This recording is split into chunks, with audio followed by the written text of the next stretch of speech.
Hey guys, I just danced on the Freedom Trail, and it's made a total fool. I'm sure most of you liked it, but for dancers, it's a fool because my legs are growing back, my spine is growing back, and I may have the mind and all the dance training, so I can watch the best dancers in the world and still help them.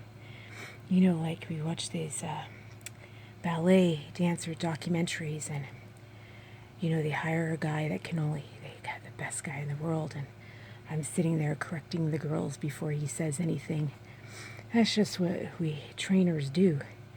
We do these little, that's a thing, and movement, technique. It's the same thing physical therapists do. It's body mechanics. It's the same for ballet, for champion dancers, for PT. And they even do the same things we do in soccer training. Like when they take the center and they say, turn your center this way, and use it this way in pro soccer. That's the kind of training they give. So it's just this really high level body mechanics, and I can't do that stuff. Like I'm nowhere near it. My hips are totally rolled in. You know, if you look at people in wheelchairs, their feet are totally rolled in. Your hips roll in. And I haven't had any procedures on my hips, and it's really hard. It's almost like when I'm having a seizure. Not a seizure, sorry, an episode. Looks like a seizure, feels like a seizure. But when I'm having an episode, that's humiliating, right? And as a dancer, for me to put my dance tapes out there, in front of my friends who are pro dancers and the dance community, it's just as embarrassing. My hips are rolled in, my feet are rolled in, and I can't do any of the stuff that I used to do.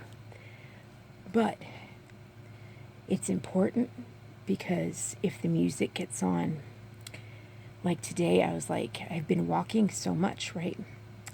But the thing is, once the adrenaline gets going, and if you get the adrenaline pumping, it gets you past the pain. And like I was doing the upper body for you, like the hand dancing, like I can't move my hands anymore. I just did it on this is going to collapse in now. And I did the hand dancing for you, right? And that was moving my arms. And then, I can either move the upper body or I can move the lower body. And you'll see that in the dancing. It was like I had a switch between the upper body. If I was going to move the chest, then the chest moved, or I moved my hands, or I moved my legs. I get a choice. I get a choice for how much pain I can handle from moving those muscles. They're so deteriorated, and from the nerve damage of just these horrific accidents, and from whatever disease or whatever thing they haven't figured out that I have. So I have to choose these things to work around in order to get the muscles to develop back up around whatever it is that I have. And so you just have to suck it up, really. Like I said in my other tape, you got to ball up and kind of suck up the embarrassment or whatever. Like today, I was like, I really don't have it for walking. My hips are too gone for walking, and I'm like, okay, but I can dance.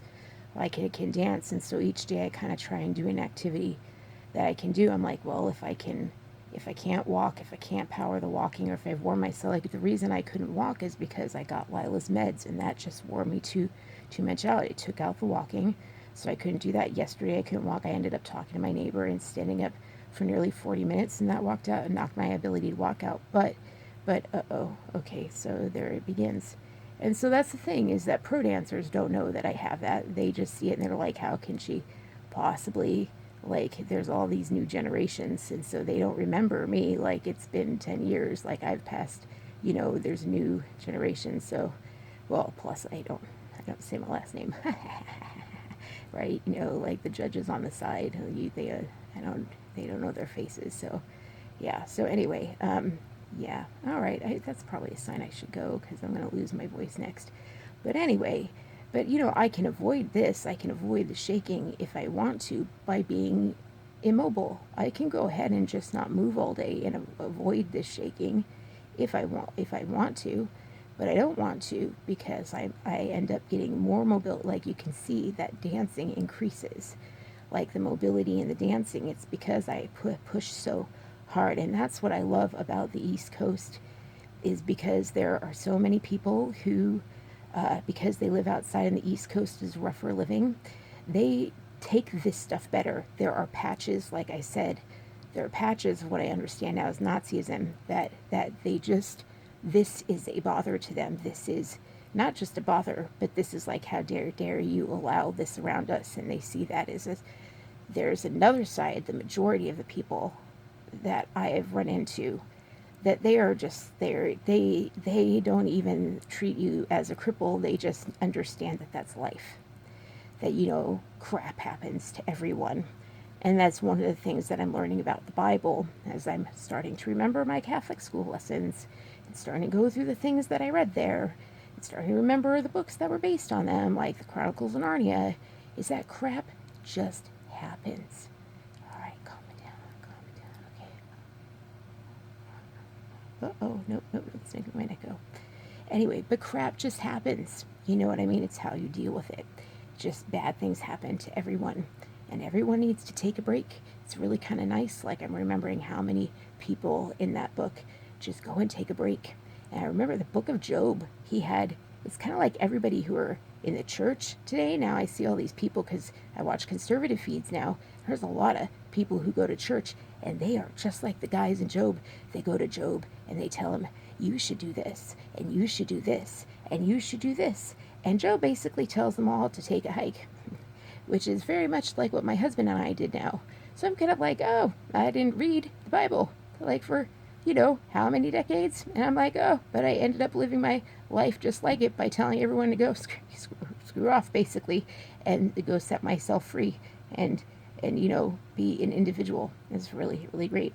So, and kind of go against the grain of the media and everything, and even, you know, against the grain of the church that I grew up in and stuff. So anyway, I was a very bad girl, wasn't I? And now I'm like, what the hell? I match up with everything in there. There's a little freedom fighter, little NASB Bible, little freedom fighters. They're not exactly good kids either, smacking each other on the heads with rocks, eating each other with lions and stuff. I'm like, I don't know where anyway, I don't know how I got onto that. Maybe it's because I'm so tired. But anyway, I imagine that people, uh-oh, look, the other hand is starting to go. I imagine that plenty of those women wore red. All right, love you guys. Bye. Oh, shh. I have to stop that thing now. Da-da-da-da. The other side of the trail, which is why I'm very proud of what I did on that trail. As foolish as it was, I'm very proud of it. That was me going out there. Because I remember that Macklemore song. That Macklemore song really helped me see through some ugly stuff. Really, really ugly stuff. Remember when it came out? It really helped me through. I think it's a good anthem for getting rid of all the sustainable development lobbyists. Only vote in people who use their own money to get themselves elected. Love you.